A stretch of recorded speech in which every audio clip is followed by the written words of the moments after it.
So I just want to highlight some key pieces in regards to guarding as you're doing this test, because it's so critical that we perform this test, whether it's higher level patient and you think that their 6-minute walk test rocks and their 10-meter speed, everything's looking really well. The reactive step can really capture some people that you might have missed.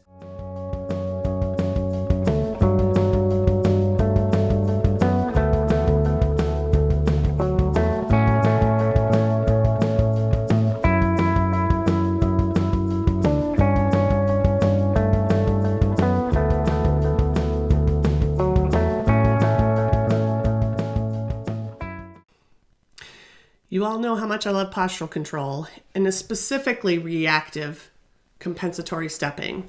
And so just for a little fun to start, it's always fun in class to practice the wave of catching someone doing a slip. And so I wanted to start with that one. But I do want to talk briefly about guarding for that specifically, because that's one of the most important things. You can't put your hands there and then let them go and move out of the way. But just as a reminder, you can find this component of the test. This is the reactive postural control component of the mini best test. So here's the best test link. You can go there, but the mini best has this section in there. You can see the compensatory stepping forward. Okay, so trip, backward, slip, and then to each side. So I just want to highlight some key pieces in regards to guarding as you're doing this test, because it's so critical that we perform this test, whether it's higher level patient and you think that their 6-minute walk test rocks and their 10-meter speed, everything's looking really well. The reactive step can really capture some people that you might have missed, while also helping them prevent falls, in addition to being able to justify why you're seeing them in therapy.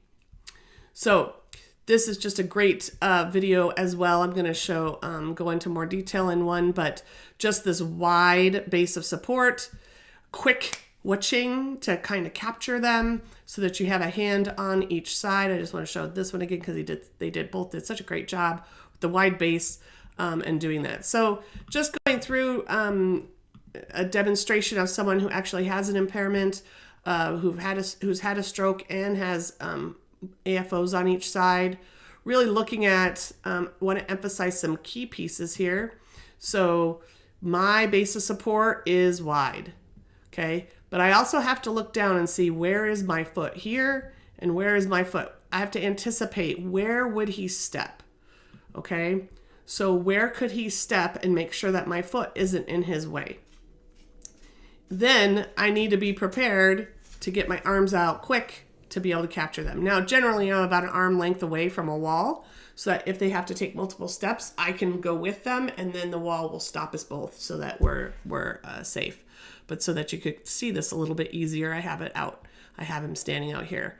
But generally, I keep the gait belt on. You're having him lean back into your hands until he's past the midline component. So let's look at that one more time. Let's take this off. Let's play this. Okay, so let's pause this for a second, or let me see if I can. I was trying to feel him there. So you can see where his midline is, and he should be shifted out of his midline. So his base of support should be a little outside the midline, so that when you release, the goal is for him to take a step. Okay, so when we're talking about compensatory stepping, we're looking at the release and him taking a step, you being prepared for him not to be able to do that. So he could timber like a tree and you just want to be able to catch him. He could take multiple steps as you've seen him do before. So again, my base of support, I'm adding him to lean into it. Sometimes they have a hard time. They don't trust you. That's why having a wall or in a corner, so that you can have the cupboards on one side, the wall in the back, and then an arm length away from the wall. And then that way you can do this, they can see the cupboards, and you can go back.